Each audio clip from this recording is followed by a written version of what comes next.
നമ്മുടെ മുറ്റത്തേക്കുന്ന മാവിൽ അത്യാവശ്യം മാങ്ങയും കാര്യങ്ങളെല്ലാം ഇക്കൊല്ലം പിടിച്ചിട്ടുണ്ടായിരുന്നു. ഈ വർഷമാണ് കേട്ടോ അത്യാവശ്യം മാങ്ങയും കാര്യങ്ങളെല്ലാം പിടിച്ചിട്ടുണ്ടായിരുന്നത്. കൈകൊണ്ട് തന്നെ നമുക്കിങ്ങനെ എത്തിപ്പറിക്കാൻ പറ്റുന്ന രീതിയിൽ കേട്ടോ. പക്ഷേ പഴുക്കുകയാണെങ്കിൽ കിളികളും കാര്യങ്ങളെല്ലാം കൊണ്ടുപോകും. അതുകൊണ്ട് വിളഞ്ഞപ്പോൾ തന്നെ അതേ ഒരു മാങ്ങ ഇങ്ങനെ എടുത്തിട്ടുണ്ടായിരുന്നു കേട്ടോ. വേറൊന്നിന് വേണ്ടിയിട്ടല്ല, ഉപ്പും മുളകും ഇട്ടത് ഇങ്ങനെ കഴിക്കാൻ വേണ്ടി. മാങ്ങയ്ക്ക് അത്യാവശ്യം നല്ല പുളി ഉണ്ടായിരുന്നു കേട്ടോ. അങ്ങനെ അത്യാവശ്യം കുറച്ച് മാങ്ങയും കാര്യങ്ങളെല്ലാം കഴിച്ചു. കാരണം സമയം ഉച്ചയായിരുന്നു കേട്ടോ. അപ്പോൾ നമുക്ക് ഉച്ചയ്ക്കും ചോറും കാര്യങ്ങളെല്ലാം കഴിക്കണ്ടേ.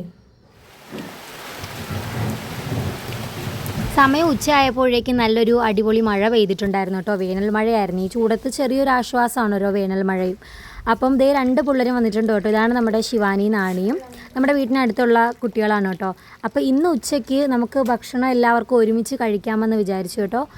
അങ്ങനെ നമ്മൾ വീട്ടിൽ നിന്ന് ഇങ്ങനെ ചോറും കറികളും കാര്യങ്ങളെല്ലാം എടുത്തു. അതുപോലെ തന്നെ അവരും വീട്ടിൽ നിന്ന് ചോറും കറികളും കാര്യങ്ങളെല്ലാം എടുത്തു കേട്ടോ. നമ്മളെ വീട്ടിൽ നിന്നാണ് കഴിക്കാമെന്ന് വിചാരിച്ചത്. അങ്ങനെ നമ്മൾ പ്ലേറ്റിലാണ് ചോറും കറികളൊക്കെ എടുത്തത്. ഇവരാണെങ്കിൽ അടുക്കിലാണ് എടുത്തിട്ടുണ്ടായിരുന്നത്. അങ്ങനെ ഓരോരുത്തരായിട്ട് വന്നുകൊണ്ടിരിക്കുകയാണ് കേട്ടോ. അപ്പോഴത്തേക്ക് ശിവാനിയും വന്നിട്ടുണ്ടായിരുന്നേ. ഒരു കുപ്പി വെള്ളവും പിന്നെ കറിയും പിന്നെ അടുക്കിൽ ചോറുമായിട്ടാണ് ശിവാനിയും വന്നിട്ടുണ്ടായിരുന്നത്.